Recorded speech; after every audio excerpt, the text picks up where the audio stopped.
It's Tash. So I wanted to give you a little story about where I've been.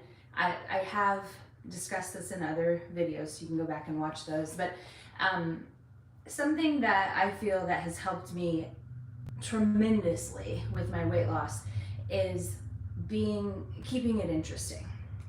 I think we all get complacent, we all get bored, and so something that's super important is that we switch it up.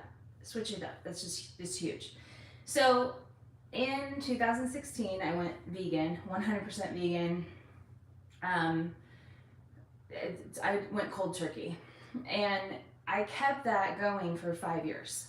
Last spring, I decided to start back on poultry, and the reason was health related because I wasn't getting enough protein.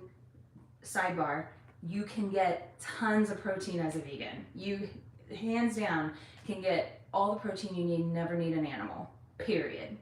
But unfortunately, I have so many food sensitivities that all the high protein vegetables, I'm missing a ton of them. I can't have pea protein, um, I can't have soy, I can't have wheat vital. I mean, all these things are very protein rich and I can't have them. I can't have black beans, I can't have chickpeas. I'm like, okay. So my vegan friends weren't very happy with me making the choice to go back to poultry, but I decided my health was more important than the cause. I'm sorry, but I love the animals, but I also have to stay alive.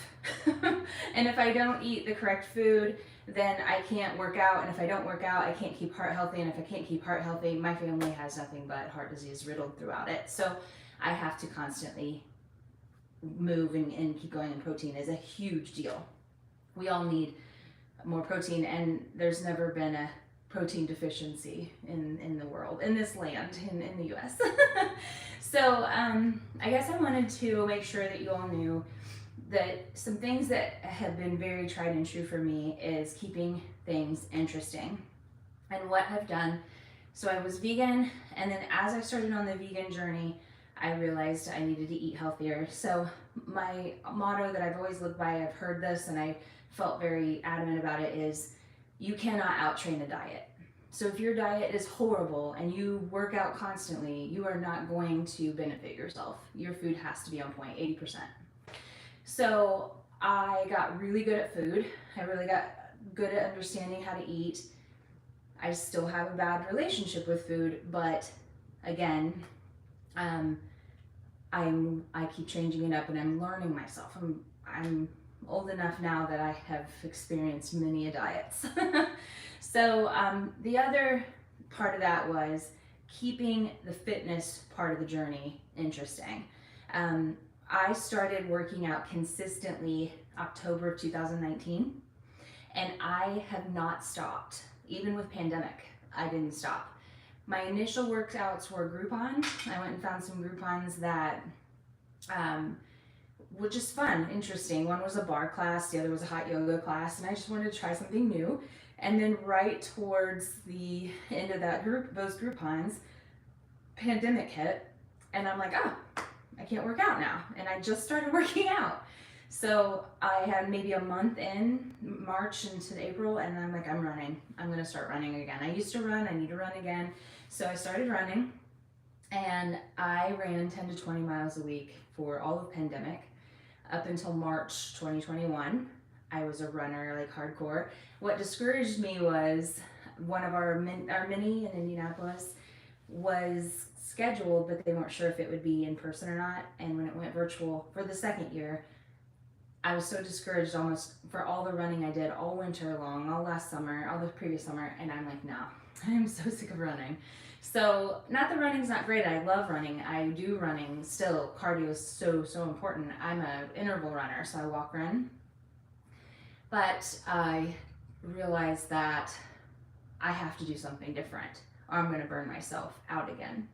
So I switched as soon as the gyms opened up. I tried a personal trainer, Rhonda, and inside a gym. So I got to go inside a gym finally after all of the gym closures. And I learned how to lift. I learned how to lift weights. So that was a big deal because I never really had done weightlifting before. I'd been to a gym before, but I had no intentional weightlifting anything. So I started lifting, and I've been lifting since March of last year, and it has been such a great experience because you can take lifting so many different directions and add in cardio and try so many different things and constantly switch up your workouts that it keeps me excited. I also just recently bought another Groupon for a personal trainer that does things like Pilates and different types of classes because I want to keep it interesting. So I'm going to do that soon. My advice, my biggest advice to keep the weight down, I've kept over 90 pounds off of my body since 2017 is when I started, and then I got the weight off 2018, and then I've continued to go down on the scale, but I've always kept the weight off because I've just diversified my routines, my food, my workouts. I've kept it interesting, and I will continue to keep it interesting. But guys, I have been working out since October 2019 consistently. It's just keeping yourself excited about it. Working out can be just going for walks. Go for a walk at a different park. Go for a walk at a different trail. Make it exciting. Make it something that you're looking forward to. But that's how you're going to keep the weight down and keep yourself excited for the journey. Because it's hard, and it's for life, because we only get one of these bodies, we only get one of these lives, and we need to do what we can to keep it healthy. So, hope that helps someone. Hope you're having a great day.